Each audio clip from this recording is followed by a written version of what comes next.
ہلکان ہو رہا تھا کہ آخر یہ بات دکان کے مالک کو پتہ چلی تو وہ میرے بارے میں کیا سوچے گا۔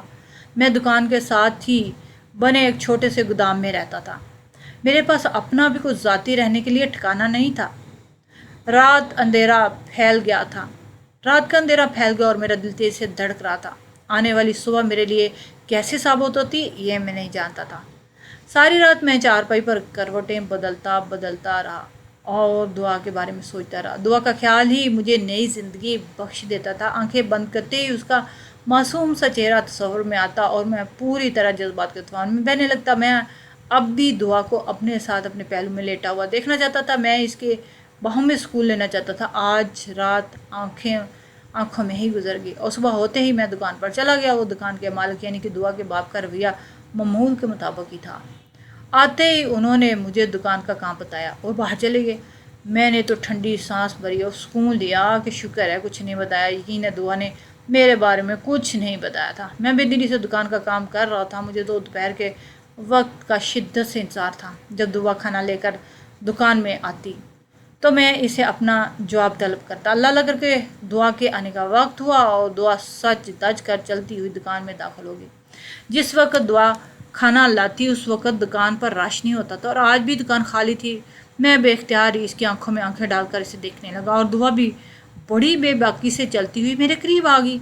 وہ تو میرے اتنے قریب آ گئی کہ ہم دونوں کے درمیان صرف سانس کا ہی فاصلہ رہ گیا تھا۔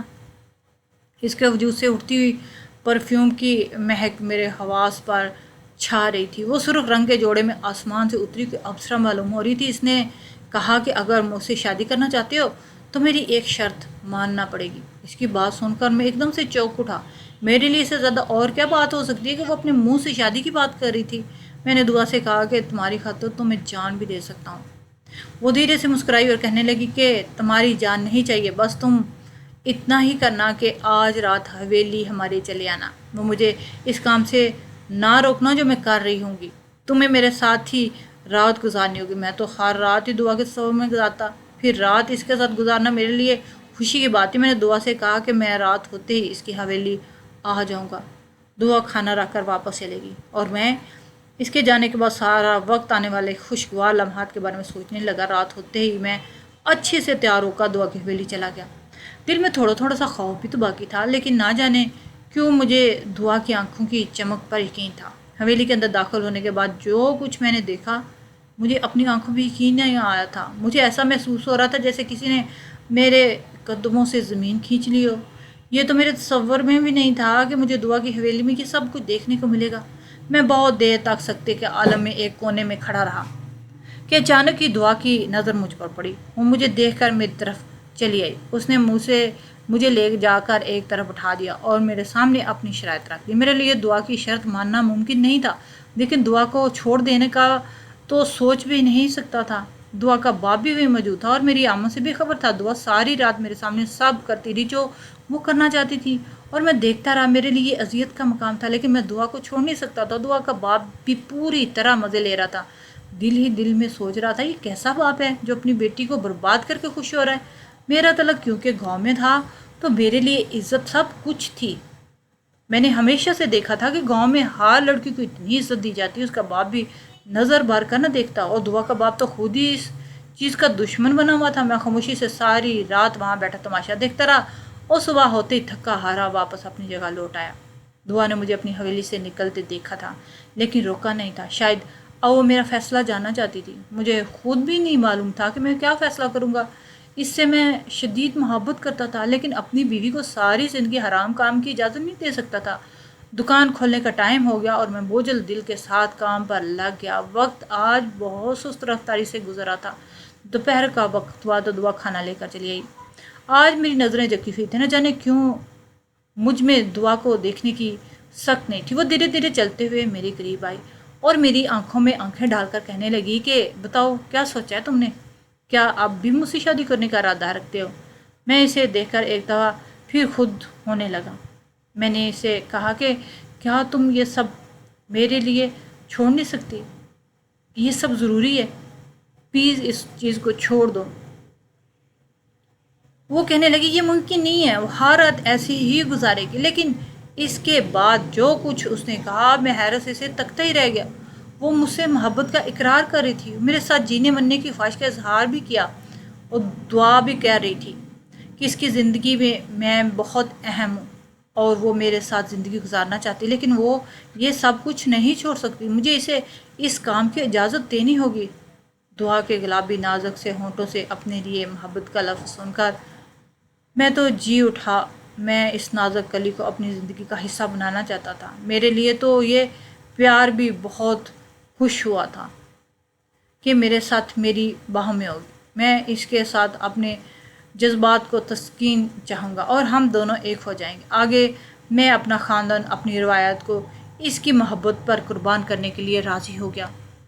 میں دعا سے شادی کے لیے راضی ہو گیا، یہ جانتے ہوئے کہ وہ رات میرے ساتھ نہیں بلکہ حویلی میں گزارے گی، لیکن دعا نے وعدہ کیا کہ وہ دن کا سارا ٹائم مجھے دیا کرے گی۔ دعا کے باپ نے مجبوری میں دعا کی شادی مجھ سے کر دی۔ وہ اس رشتے کے لیے راضی بھی نہیں تھا، لیکن نہ جانے دعا نے اسے کیسے منا لیا۔ شادی کے بعد دعا نے مجھے حویلی میں ایک کمرہ دلوا دیا اور اب میں گودام سے دعا کی حویلی میں شفٹ ہو گیا تھا۔ شادی والی رات بھی یہ مجھے چھوڑ کر چلی گئی تھی اور میں ساری رات اس کا انتظار کرتا کروٹیں بدلتا رہ گیا۔ میں جانتا تھا کہ وہ کہاں ہے اور کیا کر رہی ہے، لیکن میں مجبور تھا کیونکہ میں اسے وعدہ کر چکا تھا کہ میں اسے کبھی نہیں روکوں گا۔ دعا صبح ہوتے ہی واپس کمرے میں آئی اور مجھ سے محبت کا اظہار کرنے لگی۔ دعا جیسی حسین عورت میں نے کبھی نہیں دیکھی تھی۔ جب وہ میری بیوی بن گئی تو میں پوری طرح جذبات کی روح میں بہہ رہا تھا۔ میں اس کے ساتھ مکمل ہو چکا تھا، وہ بھی میرے ساتھ مطمئن تھی۔ بس ایک ہی بات تھی جو میرے دل میں کسی پھانس کی طرح چبھ رہی تھی، وہ رات میرے ساتھ ہونے کے بجائے کہیں اور ہوگی۔ ہر گزرتے دن کے ساتھ ساتھ یہ احساس میرے دل میں بڑھتا ہی چلا گیا۔ جیسے جیسے میرا اور دعا کا تعلق مضبوط ہو رہا تھا، میرے لیے دعا کا راتوں کو اٹھ کر چلے جانا میری برداشت سے باہر ہو رہا تھا۔ میں راتوں کو اٹھ کر خدا سے دعا کرنے لگا کہ میری بیوی اس ذلت سے نکال دے۔ مجھے ساری رات اس کی غیر موجودگی میں نیند نہیں آتی تھی۔ کبھی کبھی تو میں کمرے سے نکل کر چپکے سے اس کو دیکھا بھی کرتا تھا۔ میری دعاؤں میں بہت شدت آ گئی تھی اور میں ہر وقت یہی چاہتا تھا کہ دعا یہ کام چھوڑ دے۔ کئی دفعہ میں نے دعا کو کہا تھا، لیکن اس نے ہر بار مجھے میرا وعدہ یاد دلا کر خاموش کروا دیتی۔ اس کا باپ مجھے عجیب نظروں سے دیکھتا رہتا۔ اس کے باپ کے لیے میرے وجود کو میری اپنی حویلی میں برداشت کرنا مشکل ہو رہا تھا، کیونکہ میں اس کا معمولی سا ملازم تھا۔ پیچھے کچھ دنوں سے جب دعا میرے ساتھ ہوتی اور ہم دونوں خلوت میں ہوتے تو مجھے ایسا محسوس ہوتا جیسے ہمیں کوئی دیکھ رہا ہو۔ مجھے بہت عجیب احساس ہونے لگا۔ یہی بات میں نے کتنی دفعہ دعا کو بتائی، لیکن دعا اس بات کو تو میرا وہم قرار دیتی تھی، کیونکہ گھر میں دعا اور اس کے باپ کے علاوہ تو کوئی ہوتا نہیں تھا۔ دعا کی محبت میں سب کچھ بھول چکا تھا۔ کافی عرصے سے میں گاؤں میں نہیں گیا تھا، بس پابندی سے پیسے بیچتا رہا تھا، لیکن کچھ عرصے سے مستقل گاؤں میں سے اماں کی بیماری کی خبر آ رہی تھی۔ میں نے دعا سے کہا کہ میں کچھ دن کے لیے گاؤں جانا چاہتا ہوں۔ یہ سن کر تو اس کے چہرے کا رنگ ہی اڑ گیا۔ وہ بھی میری طرح میری ہی لیے بے قرار رہنے لگی تھی۔ میری بات سنتے وہ میری باہوں میں لپٹ گئی اور کہنے لگی، میں نے دعا کو یقین دلایا کہ میں 2 دن میں ہی گاؤں سے جا کر واپس آ جاؤں گا، لیکن میرے لیے اپنی ماں کو دیکھنا بہت ضروری ہے۔ وہ بے اختیار سے مجھے دیکھنے لگی اور اس کے بعد کئی گھنٹوں تک اس نے مجھے نہیں چھوڑا۔ اپنی محبت سے وہ مجھے اس قدر زیر کر چکی تھی کہ میں اس کے آگے ہار گیا تھا۔ جب بھی میرے ساتھ ہوتی تو میں خود کو بے بس محسوس کرتا، میں بس ایک سرور کی کیفیت میں رہتا۔ میں نے دعا کے باپ کو بتایا کہ میں 2 دن گاؤں روانہ ہو رہا ہوں۔ یہ سن کر اس کے باپ کے چہرے کے ایسی مسکراہٹ آئی کہ میں حیران ہو گیا۔ میری گاڑی کا وقت ہو گیا تھا، اس لیے میں دعا کو اللہ حافظ کہہ کے نکل پڑا۔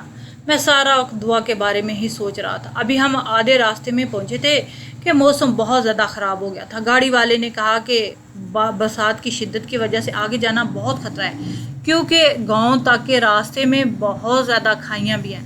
زمین پوری طرح سے دلدل بن چکی ہے، اسی لیے گاڑی واپس شہر کی طرف روانہ ہو گئی۔ میں حویلی کے اندر داخل ہوا تھا کہ مجھے اس کے چیخنے کی آوازیں آنے لگیں۔ میں بھاگتا ہوا دعا کے پیچھے گیا، وہ ہمارے ہی کمرے میں موجود تھی۔ میں نے دیکھا کہ وہ بھاگ کر میرے قریب آئی اور مجھ سے لپٹ کر رونے لگی، زور زور سے۔ میں بہت ہی زیادہ غصے کی کیفیت میں تھا۔ دعا کو دیکھ رہا تھا جس کا لباس جگہ جگہ سے پھٹا ہوا تھا۔ معلوم ہو رہا تھا کہ دعا کی سسکیاں پوری حویلی میں گونج رہی تھی۔ میرے لیے اپنے غصے پہ قابو پانا مشکل تھا۔ میں نے سامنے کھڑے آدمی کو مار مار کر لہلہان کر دیا اور وہ بے ہوش ہو کر فرش پر گر گیا۔ تو میں نے دعا کو خاموش کروا دیا اور پانی پلایا۔ دعا نے بتانا شروع کر دیا کہ جب وہ بہت سی چھوٹی تھی اس کی ماں باپ اسے لے کر کسی دوسرے شہر جا رہے تھے۔ جب راستے میں ریلوے اسٹیشن کی بھیڑ میں وہ گم ہو گئی۔ وہ کئی گھنٹے تک ریلوے اسٹیشن پر بیٹھی رہی۔ وہاں دکان کے مالک نے اسے دیکھا۔ وہ دکان کا مالک اسے گودام میں اٹھا کر لے آیا اپنے ساتھ اپنے گھر میں اور خود اس کا باپ بن گیا کیونکہ اس کی کوئی اولاد نہیں تھی۔ دعا ہمیشہ سے ہی خوبصورت تھی اور دکان کے مالک نے اسے اسی لیے گود میں لیا تھا، اور جیسے ہی دعا جوان ہوگی ہر کسی کی نظریں اس پر جم جائیں گی۔ دعا کو بچپن ہی سے رقص کا بہت شوق تھا، اس لیے جب بھی گھر میں کوئی مہمان آتے یا اس کے دوست بھی آتے تو وہ رقص کر دینا شروع کر دیتی۔ گزرتے دن کے ساتھ ساتھ اس کا رقص کرنا بڑھتا جا رہا تھا اور اسے دیکھنے والوں کی تعداد میں بھی اضافہ ہو رہا تھا۔ اس کے باپ کے سارے عیاش دوست ساری رات اس کا رقص دیکھتے اور یہ بڑھتے بڑھتے اتنا بڑھ گیا کہ لوگوں نے اس پر پیسے لوٹانے بھی شروع کر دیے۔ دعا کا خود کا سکا باپ نہیں تھا، اس لیے اس کی عزت کی کوئی پرواہ نہیں تھی، بلکہ اسے تو ان پیسوں میں دلچسپی ہونے لگی تھی۔ لوگ اس پر نشاور کرتے تھے۔ اب خود بھی ساری رات اس کے تھرتھرے وجود کو دیکھ کر خوش ہوتا۔ دعا ہر ایک کی آنکھ کا تارا بن چکی تھی۔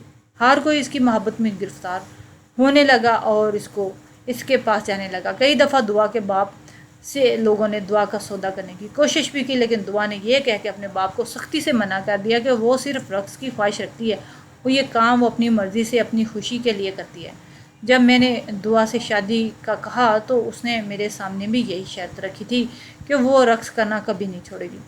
میں نے خود سے ساری رات دعا کو غیر مردوں کے بیچ رقص کرتے دیکھا تھا۔ میں دعا کی محبت کے آگے ہار گیا تھا، اسی لیے میں نے اس کے ساتھ قبول کر لیا تھا، لیکن جب اس کی شادی میرے ساتھ ہو گئی تو اس کا باپ ہم دونوں کو ایک ساتھ دیکھ کر خوش نہیں تھا، اور وہ اس کا سکا باپ تو تھا نہیں۔ جب بھی ہمیں ساتھ دیکھتا دعا جس طرح مجھ سے محبت کرتی، اس کے باپ کے جذبات جاگ اٹھتے۔ دعا کی سوتیلی ماں کو مرے ہوئے کافی عرصہ ہوا تھا۔ دعا کو میرے ساتھ دیکھ کر اس کا باپ بہت جیلس ہو جاتا۔ جب میں گاؤں جا رہا تھا تو یہ سوچ کر وہ خوش ہو گیا کہ اب وہ دعا کو بآسانی حاصل کر لے گا، لیکن اسے اس بات کا ہمیشہ سے افسوس تھا کہ اس نے دعا کو پہلے کیوں نہ حاصل کیا۔ اس لیے اس نے میرے جاتے ہی دعا کے اوپر حملہ کر دیا۔ اس دعا کا محبت کرنے کا انداز بھی ایسا تھا کہ دیکھنے والے کے جذبات خود ہی بھڑک جاتے۔ جب میں گاؤں کے لیے نکل گیا تو دعا کے باپ نے اپنی ہوس پوری کرنے کے لیے اس پر حملہ کر دیا۔ میں غلط وقت پر واپس آ گیا تھا۔ دعا روتے ہوئے میرے گلے لگ گئی تھی۔ وہ کہہ رہی تھی کہ اسے رقص کرنے کا ہی شوق ہے، لیکن وہ یہ سب نہیں چاہتی تھی۔ میں دعا کا ہاتھ پکڑ کر حویلی سے نکلتا چلا گیا۔ اب میں اسے اپنے ساتھ لے جانا چاہتا تھا اور عزت والی زندگی دینا چاہتا تھا۔ میں نے دن رات خدا سے دعا مانگی کہ وہ دعا کو ہدایت کے راستے پہ ڈال دے۔ میری ساری دعا قبول ہو گئی اور دعا کو خود اندازہ ہو گیا کہ وہ جس کو اپنی خوشی سمجھتی ہے دراصل وہ رسوائی کے سوا کچھ نہیں۔ تو دکان کا مالک حویلی میں بے وفا تھا اور ہم دونوں وہاں بہت دور چلے آئے تھے۔ دعا میرے ساتھ ہے اور خدا نے ہمیں خوبصورت سی بیٹی سے نوازا۔ دعا شروع سے ہی ایک اچھی تربیت دینے کی کوشش کر رہی تھی تاکہ وہ دعا کی طرح کسی غلط راستے کو اختیار نہ کر بیٹھے۔